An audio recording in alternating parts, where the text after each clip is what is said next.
Assalamualaikum warahmatullahi wabarakatuh, telurku semuanya. Berita tentang pelecehan atau pemerkosaan 12 santri oleh ustadznya sendiri yang bernama Heri Wirawan atau berinisial HW. Ya, gak usahlah disebut inisial-inisial segala ya. Sebutkan nama saja kan biar semua orang tahu dan semakin waspada begitu. Nah, pada kasus ini ada sesuatu yang menarik untuk dibahas, yaitu tentang istri Bapak Gubernur Jawa Barat. Istri dari Ridwan Kamil ternyata mengaku telah mengetahui kasus ini sejak Mei 2021. Nah, kemudian dari sini banyak netizen bertanya, kok kenapa baru terungkap bulan Desember ini? Apakah istri Pak Ridwan ini tidak lapor? Nah, kira-kira begitu pertanyaan dari netizen jagat maya Indonesia. Tahu bulan Mei 2021, tapi kenapa tidak melapor sehingga kasus ini baru dibuka, baru terungkap pada Desember 2021. Dan inilah jawaban Ridwan Kamil. Jadi telur-telur semuanya yang masih masih dipusingkan dengan permasalahan ini, kenapa kok nggak lapor begitu kan? Sudah tahu kasus seperti ini, tapi kenapa tidak lapor? Dan juga ada yang mengatakan, ini bagaimana istri seorang gubernur punya otoritas kekuasaan, tapi justru tidak melaporkan kasus ini. Nah, biar dulurku tidak bernegatif thinking begitu, berikut akan saya bacakan jawaban dari Ridwan Kamil. Ini dirilis dari portal Bandung Timur. Baik, saya bacakan dulur. Gubernur Jawa Barat Ridwan Kamil dalam Instagram pribadinya, Ridwan Kamil merespon dan memberi jawaban atas status FB. Nah, ini lagi-lagi media sosial menjadi mediasi untuk kita semuanya dalam berinteraksi dan menjawab beberapa kasus yang belakangan ini kerap terjadi. Luar biasa ya, the power of media sosial. Kalau kita mau menggunakan media sosial sebenarnya banyak sekali manfaatnya ya. Kalau kita menggunakannya dengan niatan-niatan yang positif. Nah, salah satunya ini adalah klarifikasi dari Ridwan Kamil tentang pertanyaan kenapa kok nggak dilaporkan padahal sudah tahu sejak Mei 2021. Baik, merespon dan memberikan jawaban atas status FB Narkosun @sunca. Nah, ini saya juga mengikutinya. Dan kebetulan Kang Narko ini sangat aktif sekali memberikan kritik melalui media sosial. Dia bertanya, kenapa nggak dilaporkan polisi? Aneh banget dengan emoji thinking face, raut berpikir. Berikut respon Ridwan Kamil sebagai jawabannya. Kepada pemilik akun @narkosun dan kawan-kawan, seolah bertanya sambil menuliskan link berita. Link beritanya sudah jelas, gercep responnya, yang dilakukan lengkap dengan tindakan hukumnya. Diaminkan pula oleh follower yang juga malas membaca berita dan langsung menyimpulkan. Jadi ternyata itu sudah dijelaskan pada link berita.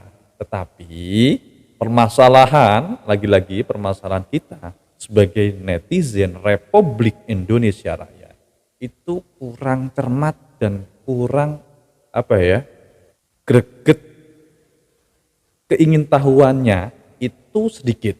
Kalau kita melihat pola-pola netizen di Indonesia itu kebanyakan terlalu sangat-sangat reaktif dan responsif dengan cover beritanya saja. Tapi jarang sekali yang mau mengklik dan mempelajari isi beritanya secara komprehensif, secara keseluruhan.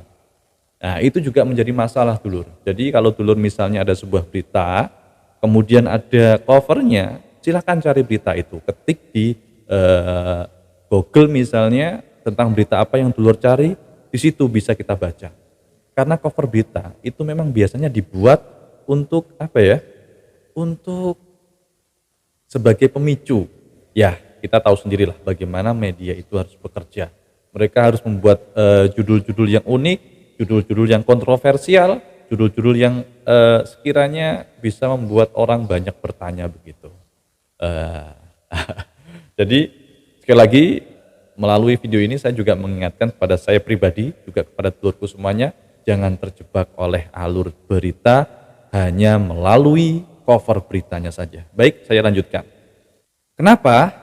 Karena niatnya mungkin tidak untuk mencari jawaban. Nah, ini jawaban Ridwan Kamil. Ya mungkin niatnya tidak ingin mencari jawaban. Tapi sekali lagi kita harus fair dong. Menilai sesuatu itu kita harus fair. Jadi harus ada komparasi, harus ada pelengkap data dan lain sebagainya untuk membandingkan peristiwa yang terjadi. Oke? Namun menebar bensin, nah ini jawabannya ya. Saya ulangi lagi. Kenapa? Karena niatnya mungkin tidak untuk mencari jawaban, namun menebar bensin framing bagi netizen yang malas cek dan recheck dan mudah salah tafsir oleh judul berita. Betul sekali Pak Ridwan Kamil. Nah ini poin-poin kenapa tidak dilaporkan. Yang pertama, langsung saat itu juga pelakunya dilaporkan dan ditangkap Polda. Makanya sekarang pelaku sudah di level diadili di pengadilan. Semoga bisa dihukum mati. Dan ternyata dulur, ini sebenarnya sudah dilaporkan. Sudah dilaporkan, pada Mei itu sudah dilaporkan. Yang kedua, saat itu juga sekolahnya langsung ditutup. Walaupun kewenangan membuka, mengawasi dan menutup sekolah agama atau pesantren ada pada kewenangan Kemenak. Nah ini poin ketiga. Saat bulan Mei itu juga anak-anak yang menjadi korban langsung diamankan oleh tim perlindungan anak dari RDP 3 AKB Jabar dan tim UPTD PPA Kabupaten Garut dan Kota Bandung melalui trauma healing dan perlindungan hak pendidikannya sampai sekarang. Nah, itu yang sudah dilakukan pada bulan Mei. Jadi bulan Mei itu sudah ditutup aktivitas di sekolah tersebut, kemudian yang menjadi korban sudah mendapatkan tindakan yang lebih lanjut. Nah, kemudian yang nomor 4, karena hukum acara pidana anak adalah kewenangan polisi, maka Polda akhirnya memutuskan tidak merilis berita di bulan Mei karena pertimbangan dampak psikis anak. Nah, ini juga intinya. Tidak dirilis pada bulan Mei itu adalah keputusan yang diambil dari Polda Jawa Barat. Karena kasus yang terjadi ini menimpa anak gitu. Pertimbangannya apa? Pertimbangannya adalah sisi psikologis. Pasti ada pertanyaan, kenapa kok saat ini kok diungkap begitu? Kenapa saat ini kok dipublish begitu? Mungkin ya, ini mungkin ya. Karena jarak antara Mei sampai dengan Desember ini sudah ada jeda waktu yang lumayan lah ya, lumayan. Jadi sudah mendapatkan penanganan juga si korban, jadi sisi traumanya mungkin sudah sedikit menurun. Sedikit ya, saya bilang sedikit menurun, saya tidak bilang traumanya hilang, tapi sedikit menurun. Mungkin itu yang menjadi pertimbangan, atau mungkin kasusnya sudah bocor dan lain sebagainya, sehingga mau tidak mau ya memang harus diungkapkan di media begitu kan. Yang kelima, masalah pelecehan ternyata saat ini terjadi di mana-mana, sebuah fenomena yang merisaukan.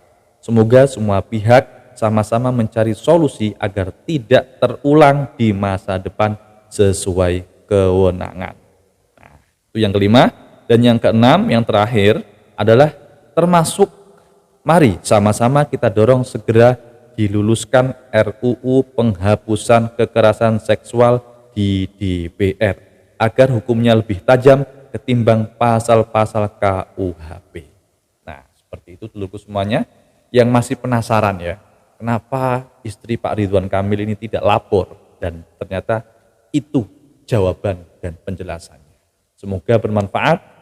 Sekali lagi, jangan terjebak dari cover berita. Kita harus meneliti, menelaah lebih dalam lagi agar agar kita tidak selalu bernegatif thinking begitu. Oke, terima kasih dulur. Assalamualaikum warahmatullahi wabarakatuh.